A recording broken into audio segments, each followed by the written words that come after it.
우리는 여기에서 비록 주 예수 그리스도에 대한 조정이 있기는 하지만 일반적으로 제사장 직분의 성격에 대한 설명을 가지고 있습니다. 우리는 들었다. 대제사장은 어떤 존재여야 하는가? 그는 사람들 가운데서 취해져야만 한다. 그는 사람이요, 우리 중 하나이며, 우리 뼈 중의 뼈요, 살 중의 살이며, 우리 영의 영이요, 우리의 본성에 참여하는 자요, 만명 가운데 기수가 되어야 합니다. 이것은 그 사람이 죄를 지었다는 것을 의미합니다. 하나님께서는 죄인이 사람 가운데서 뽑혀야 할 대제사장 없이 즉시 혼자 그에게 오는 것을 용납하지 않으실 것입니다.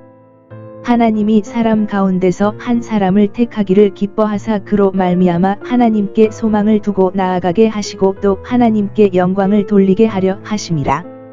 이제 이 제사장으로 말미암아 자기에게 오는 모든 사람이 하나님께 영접을 받으리라. 모든 대제사장이 그를 위하여 세움을 받은 것은 하나님의 일에 사람을 위하여 곧 하나님의 영광과 사람의 유익을 위함이니 이는 그가 하나님과 사람 사이에 오려 함이니라. 그리스도께서 그렇게 하셨습니다. 그러므로 우리는 그리스도를 통하지 않고는 하나님께 나아가려 하지 말며 그리스도를 통하지 않고는 하나님의 은혜를 기대하지 말자. 모든 대제사장이 어떤 목적을 위하여 세움을 받았으니 이는 예물과 속죄제를 드리려 함이니라. 하나님의 영광을 위하여 드리는 예물이나 자원하는 예물을 대제사장에게 드리게 하시고 우리의 모든 것이 그에게 속하고 그에게서 난 것을 인정함이라. 우리는 그가 우리에게 주시고자 하는 것 외에는 아무것도 가지고 있지 않으며 우리는 그에게 감사의 제물을 바칩니다. 이것은 다음을 암시합니다. 우리가 하나님께 드리는 모든 것은 자유롭고 강요되지 않아야 합니다. 선물이어야 합니다. 그것은 주어져야 하고 다시 빼앗기지 않아야 한다. 우리가 하나님께 드리는 모든 것은 하나님과 사람 사이의 위대한 대리자로서 대제사장의 손을 거쳐야 합니다. 그가 속죄 제사를 드리려 하심이라. 즉 죄가 용서되고 죄인들이 받아들여지도록 하기 위해 속죄하기 위해 정해진 제물이다. 따라서 그리스도는 이 두 가지 목적을 위해 대제사장이 되셨습니다. 우리의 선행은 우리 자신과 그 행위가 받아들여질 수 있도록 그리스도에 의해 제시되어야 합니다.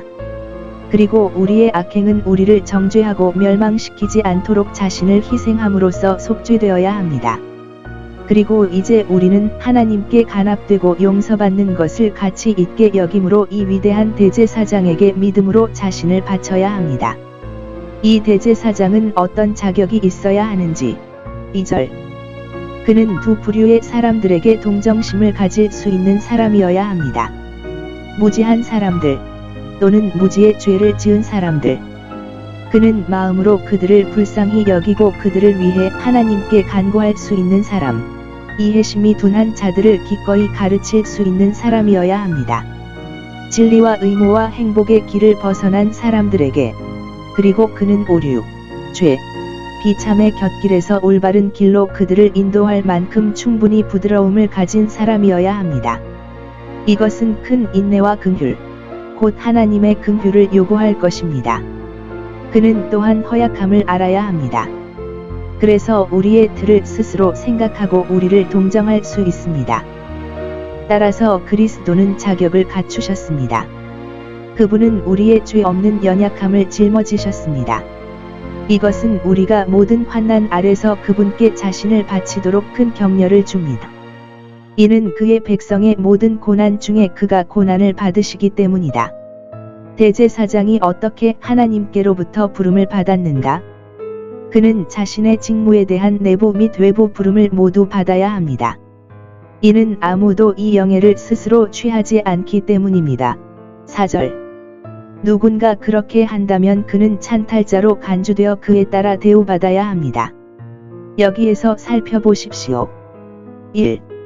신권 직분은 매우 큰 영광이었습니다. 하나님과 사람 사이에 서서 사람에게 하나님과 그의 뜻을 대표하고 다른 사람에게 사람과 사람의 사건을 하나님에게 대리하고 가장 중요한 문제에 대해 그들 사이에서 처리하는 일을 맡는다. 하나님과 인간의 행복은 그 직분을 매우 명예롭게 만들어야 합니다. 신권은 누구도 스스로 취해서는 안 되는 직분과 영예입니다.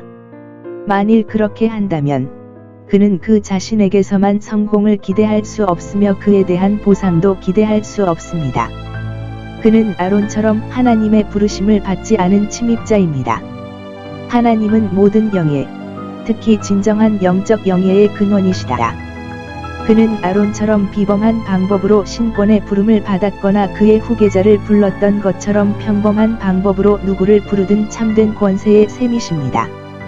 그들만이 하나님의 도우심과 하나님의 간합하심, 하나님의 부름을 받은 그들과 그들의 행정에 대한 그의 임재와 축복을 기대할 수 있다. 다른 사람들은 축복 대신 폭발을 기대할 수 있습니다.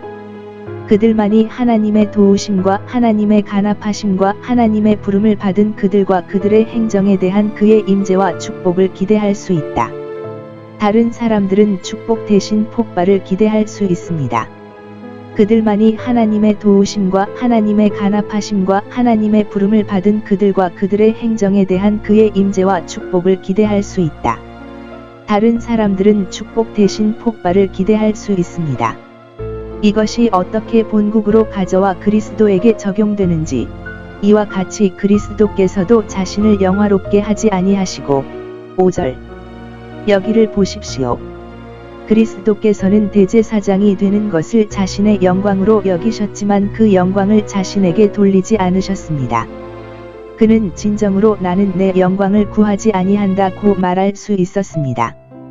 그는 하나님으로 간주되어 더 이상의 영광을 얻을 수 없었지만 사람과 중보자로서 그는 보내심을 받지 않고 달리지 않았습니다.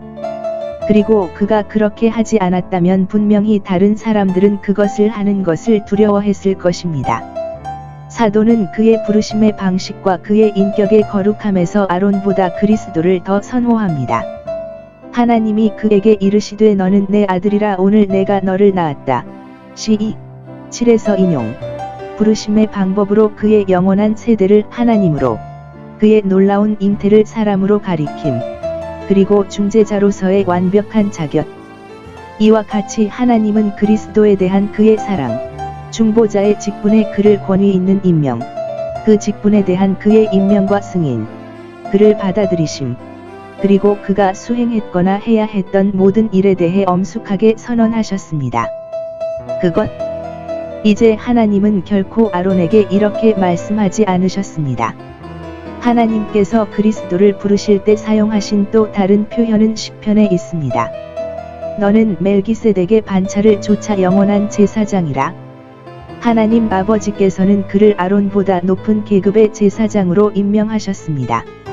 아론의 제사장 직분은 일시적이었습니다. 그리스도의 신권은 영구적이어야 했으며 아론의 신권은 아버지로부터 자녀에게로 이어지는 연속적이어야 했습니다. 멜기세덱의 반차를 좇는 그리스도의 제사장 직분은 개인적인 것이요 대제사장의 직분에 관하여는 혈통이 없고 시작한 날도 없고 생명의 끝도 없는 것이니 이는 7장에 더 많이 기술된 바와 같으니라. 그리고 그곳에서 열릴 것이다. 여기서 그리스도는 그의 인격의 거룩함에서 아론보다 선호된다. 다른 제사장들은 다른 사람의 죄와 같이 자기를 위하여 제사를 드려야 하였느니라. 3절. 그러나 그리스도는 자기를 위하여 속죄제를 드릴 필요가 없었으니 이는 그가 강포를 행치 아니하시며 그 입에 꾀휼이 없으시며